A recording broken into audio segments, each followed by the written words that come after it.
AeroLink with that Bayonetta, scoring off against last week's Shockwave champion, Cosmic Cosmos with that Corrin. Now, the bottom is actually a bit wrong. This is something that I expected to happen in winter semis, but this is actually on the loser's side of this bracket, so someone's going home. Both of these players, champions, one at Shockwave Grapevine, one at Shockwave Plano, but only one can move forward from this point. Cosmo protecting the side B, but not actually beating it out. Even with Corrin's large area, that could be a problem. Sergio deciding to pop the Witch Time a little bit early, not really getting much off of it, unfortunately. Wisely just choosing to fall off stage, trying to fall onto stage versus Corrin's aerials. A very, very difficult thing to do. I look at a character like Corrin, and I feel like Corrin is incredibly neutral-oriented. But whenever I look at AeroLink's Bayonetta, it's very punish-oriented. So there's this weird, like, yin and yang towards this matchup.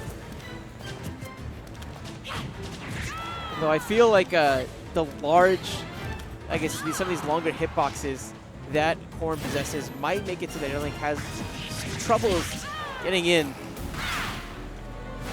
Though, of course, Witch Time is a factor that we need to consider. Oh, very low.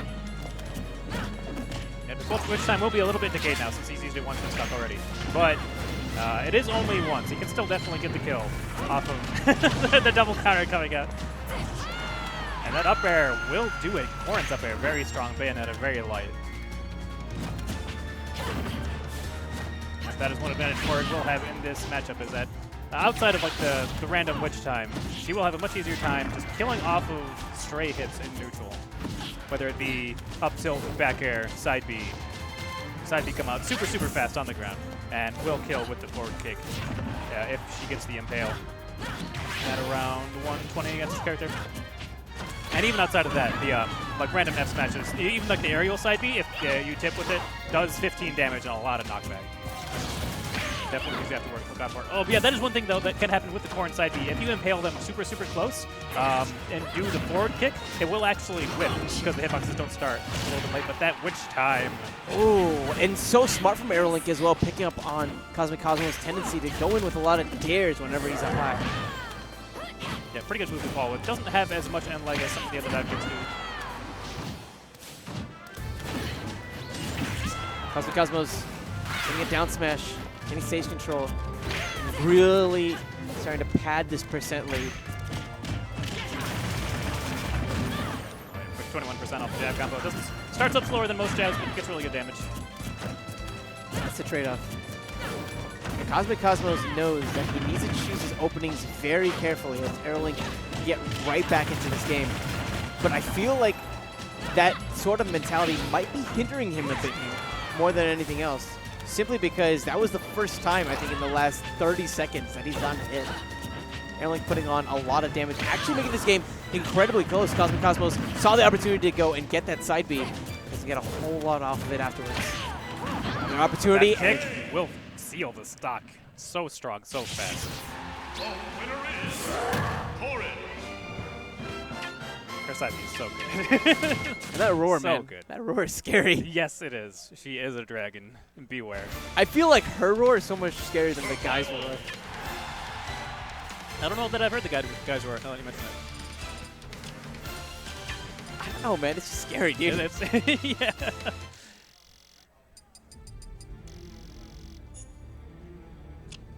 No Omega. No Omega. What's the stage that AeroLink loves? It's like the Palutena's level. It's what is Palutena's level? Palutena's Temple? Is it? Yeah. That's a guess. Something like that. Something like that. Similar to Umbra. Nice and to punish wow.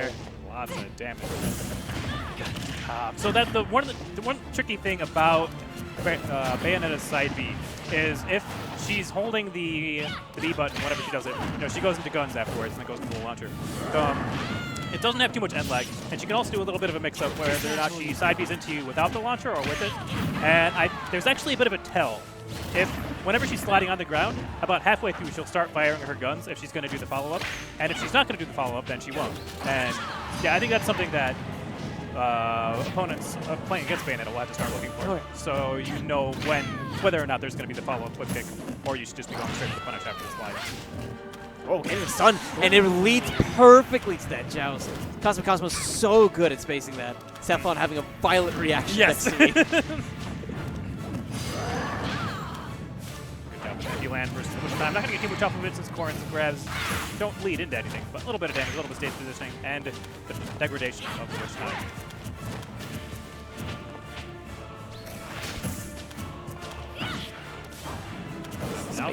Now that Corrin has the lead, Cosmic Cosmos is able to play a little bit more of a defensive game himself. Isn't forced to rush into his opponent's space. We talk about that, but I look at the end of that last game, and even though Cosmic Cosmos came out on top, I feel like the very defensive style that he had made it so that AeroLink was able to kind of come back.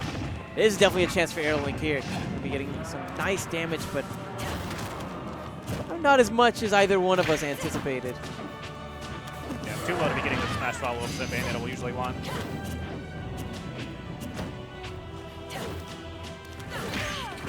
Very nice side B to crush the falling neutral air.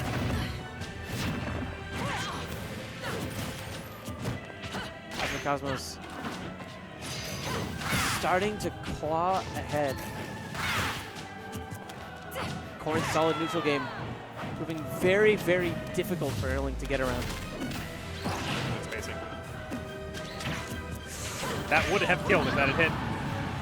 Yeah, her down smash evens. Oh, wow. Clipping him out of the top of the up B.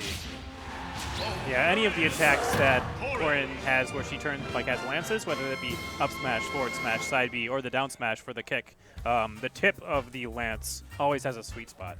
So that's one of the reasons why he's using the down smash at the ledge like that, is because the space tip not only does it send at a really, really low angle, but if you hit with the tip, it does a lot more damage and a lot more knockback.